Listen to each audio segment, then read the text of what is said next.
Good morning, everyone. May I request everybody to please stand for our prayer. Any volunteer from the class? Yes, thank you.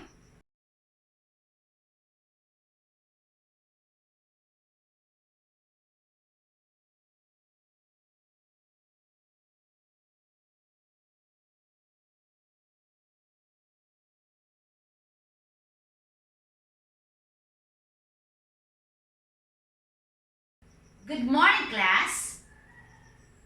Before you sit down, please make sure that the chairs are being arranged and aligned properly.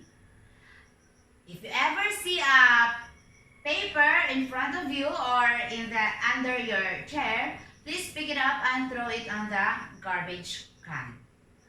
Thank you for the cooperation. Okay? Okay, is anybody in the class who is absent?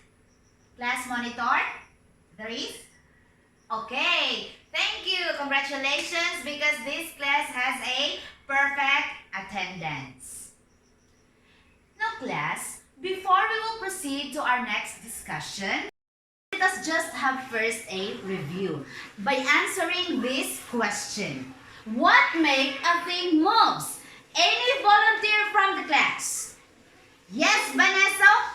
Kindly share your idea to the class. Very good, you have the idea on this matter. What law supports to the idea of Vanessa? Yes, Jante. Very good. The idea that supports this one belongs to the Newton's 3 laws of motion, specifically to the first law of motion, which states that body will remain at rest or move at constant velocity unless acted by an external net or imbalance force. For example, to this object will not move unless there is no external force to be exerted on this one. It is either push or a pull. Now class, do you have any clarifications or questions regarding to the laws of motion, specifically to the first law? Before we will proceed to our next discussion, I will show you some videos I want you to watch carefully and take some notes on the details that captures you the most. Okay, let us watch this video.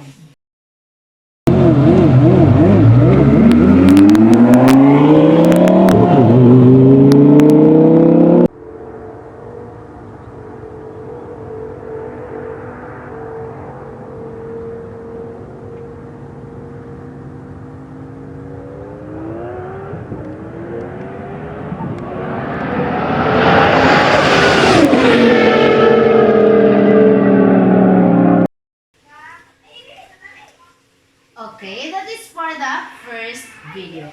By looking at the video, I need you to say what are your observations regarding on the video presented. Yes? Very good. It is a good observation. Another one.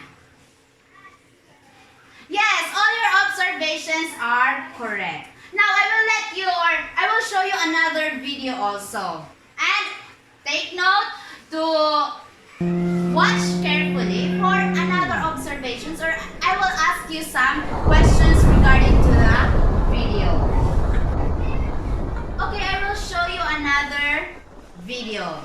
In this video also you have to watch it carefully and take some notes for this one.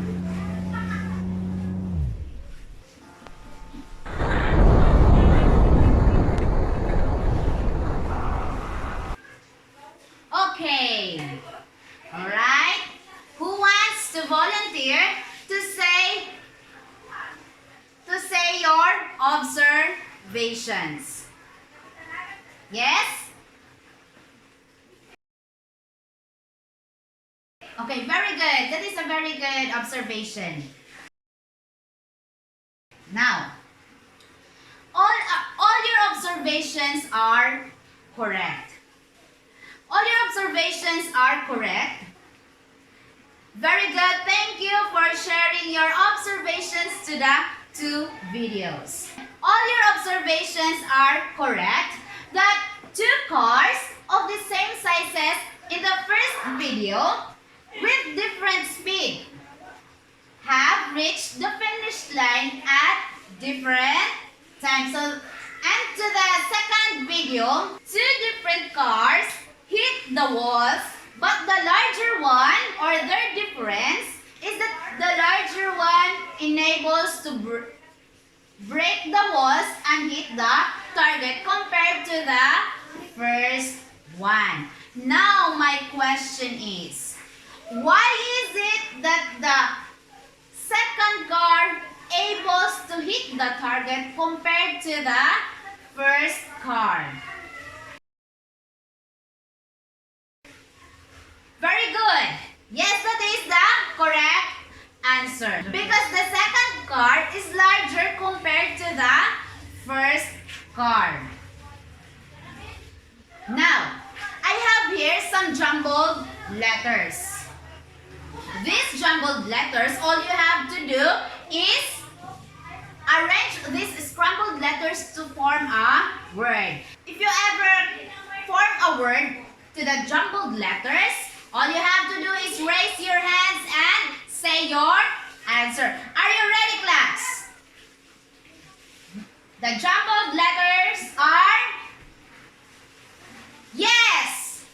What is the word? Very good. The word is momentum. He has the same jacket for he able to form the correct word. Now, from the video presented up to the scrambled words, what do you think would be our topic for today? That is right. Our topic is momentum. Before we will discuss our topic, please read the objectives for this lesson. At the end of these lessons, the students or you will be able to define momentum, identify the factors affecting momentum, solve problems on momentum, and appreciate the importance of momentum in real-life setting. But before we will go deeper into our discussion, let us have first an activity. In this activity, the class will be divided into 4. The first group will be this row, the second row will be the second one, third group, and the fourth group. Now, my instruction is this. In each group, there must be a leader, a reporter, and a secretary. In this activity, you will be given 10 minutes. After 10 minutes, the output or your group output will be posted on the board. Always remember that you will be graded accordingly and it is attached on the activity sheets that will be given unto you. Okay? Now I need 2 representatives from each group to get their materials.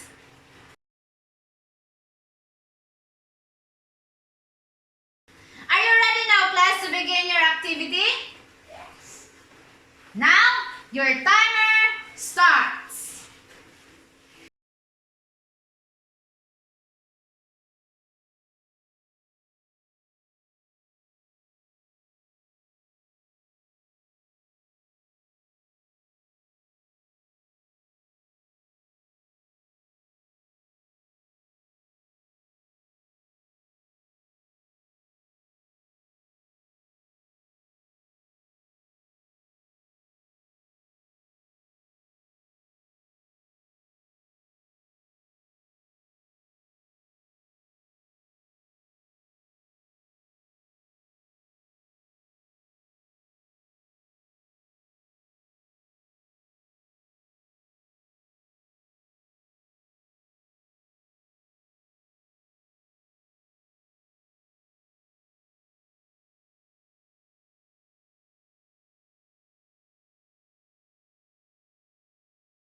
activity.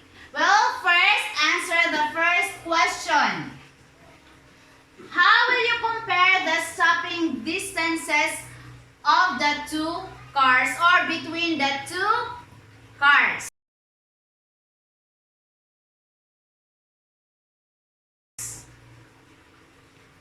Yes, very good. That is a very good answer.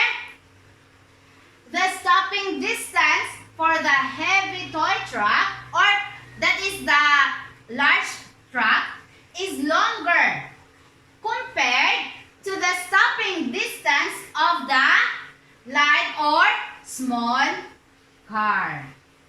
Congratulations to the 4 groups.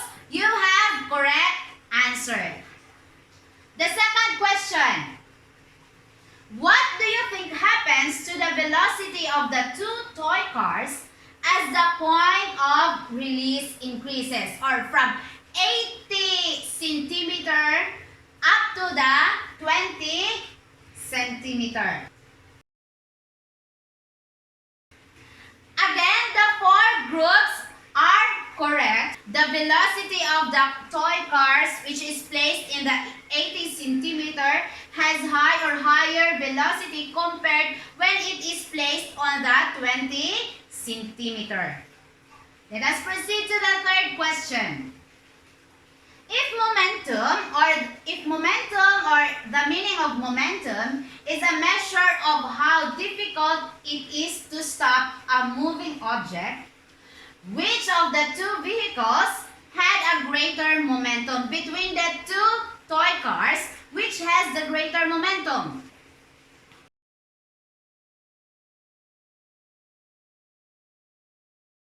Very good. Another correct answer to the 4 groups. The heavy toy truck has the greater momentum because it is difficult to stop compared to the light toy truck.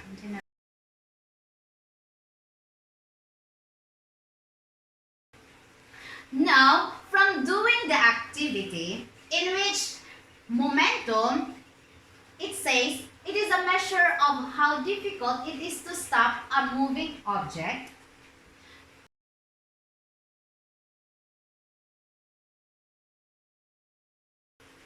What do you think are the factors that affect momentum? You're right. One of the factors that affects momentum is the mass. If there is 2 toy trucks, the light and the heavy one, so there is a difference between their momentum. So the heavy toy truck is more difficult to stop compared to the light one. Is there another factor that affects momentum? Yes, Ejime? Very good. Another factor that affects momentum is velocity. Momentum depends on mass and velocity. Now, let us try to look at this situation. In situation 1, car A is traveling at 80 kilometers per hour, or this is the velocity, while car B is traveling at 30 kilometers per hour.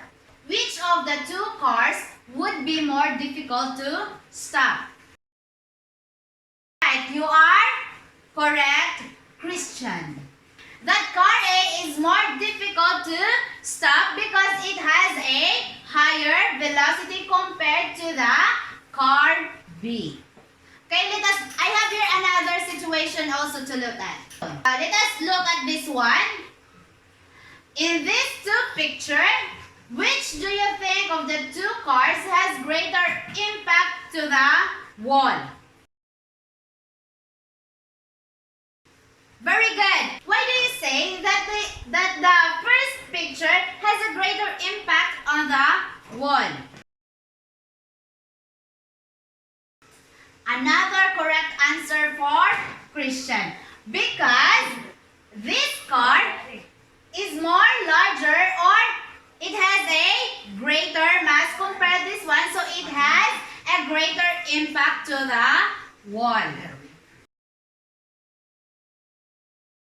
Based on the activity that you do earlier, and to the situation also that I presented to you,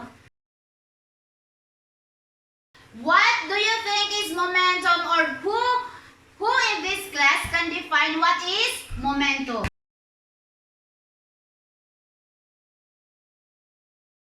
Momentum is defined as the product of mass and velocity of an object. It is also a vector quantity whose direction is always as the same as that of the object's velocity. By the definition itself, what is the formula now of momentum? Who can give me the formula of momentum? Yes, Ramil, you are correct that momentum is equal to the mass multiplied to the velocity. This is the formula for momentum, where P represents momentum, M for mass, and V for velocity. Okay, let us try to solve this problem by this formula. I have here a sample problem. A bowling ball whose mass is 4 kilograms is rolling at a rate of 2.5 meters per second. What is its momentum? Okay, I will show you, or I will guide you on how to solve this problem. Solving this problem of momentum, let us first write all the given. Okay, the mass is 4 kilograms, velocity is 2.5 meters per second, and we are finding its momentum, or the P. Okay, the formula is P is equal to M multiplied to the velocity. All you have to do is substitute, or you have to put the 2 kilograms on the place of M and the 2.5 on the V place. The answer is 10 kilograms meter per second. And it is the unit for momentum, the kilogram meter per second.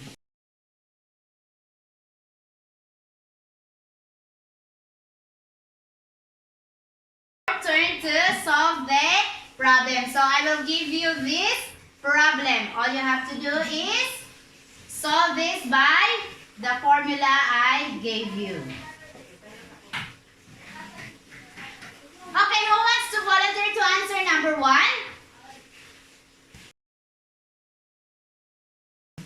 Yes, you are right. That the answer for this one is 0.54 kilogram meter per second. Okay, to the second problem, what is the answer? Yes, it is correct. It is 500. The third one. Very good. It is 2.40. To the fourth one. You're right. 4.2. And lastly, what is the answer? It is 10.8 kilogram meter per second.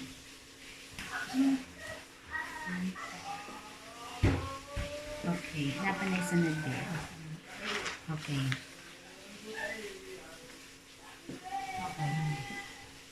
Balik ka. Okay.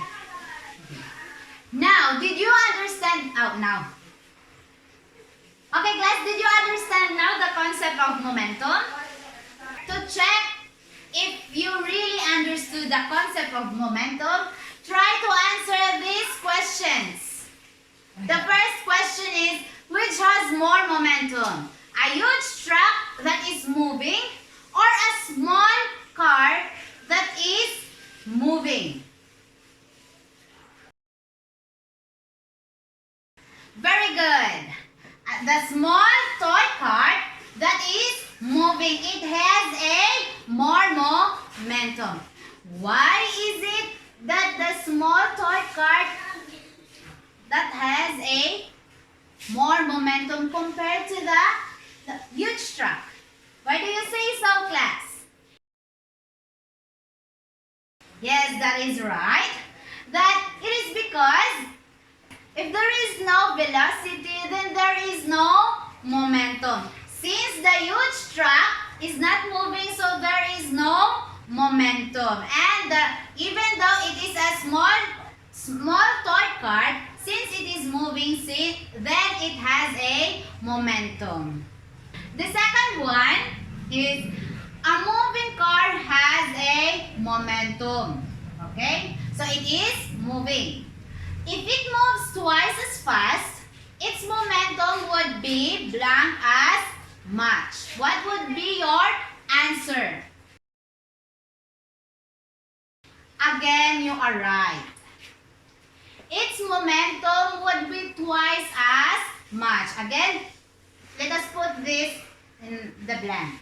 A moving car has a momentum. If it moves twice as fast, its momentum would be twice as much. Okay? Let us proceed to the third question. Two cars, one twice as heavy as two cars, one twice as heavy as the other, moves down a hill at the same time. The heavier car would have a blank momentum. What do you think? Very good. The heavier car would have a greater momentum because it has a great mass. Okay? Alright, class. Did you understand about momentum?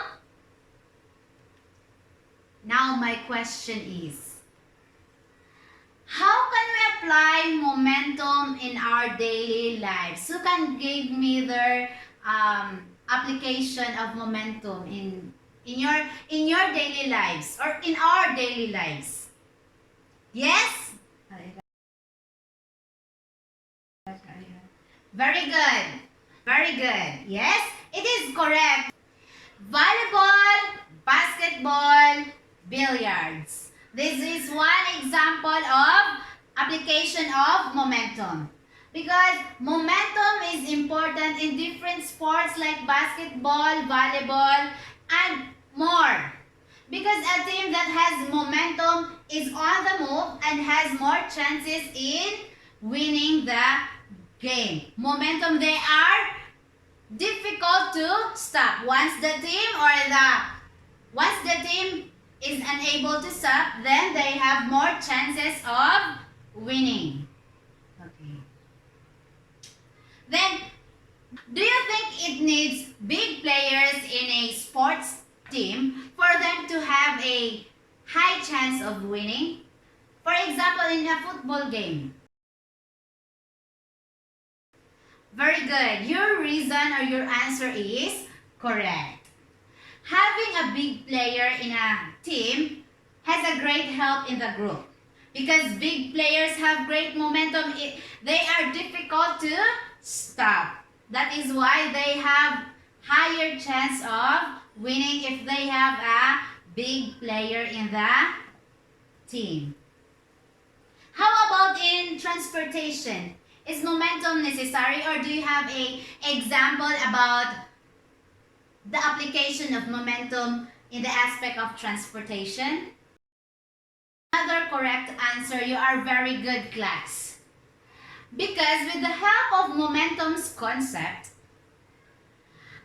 the police, if there is a collision, for example this one, collision of two trucks, the police will be able to identify which of the two collided vehicles caused the accident or has a higher speed or velocity with the help of the momentum concept. Based from your answers, we can say that indeed momentum is essential in our daily living.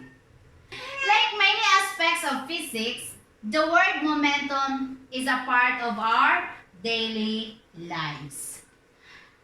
The common meaning of momentum, unlike many other physics terms, is relatively consistent with its scientific meaning, which is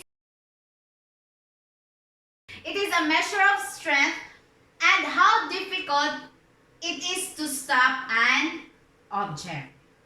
In terms of formula, momentum is equal to the product of mass and velocity. So, as the greater the value of that product, the greater the momentum. Since you said that you understand already our topic for today, let us check that one by answering these questions. All you have to do is answer the following questions and write the letter that corresponds to the right or correct answer. I will give you 3 to 5 minutes to answer this question. Okay, based on your results, I can say that you already and fully understand our topic. Because of that, I would like to say thank you for listening to our discussion.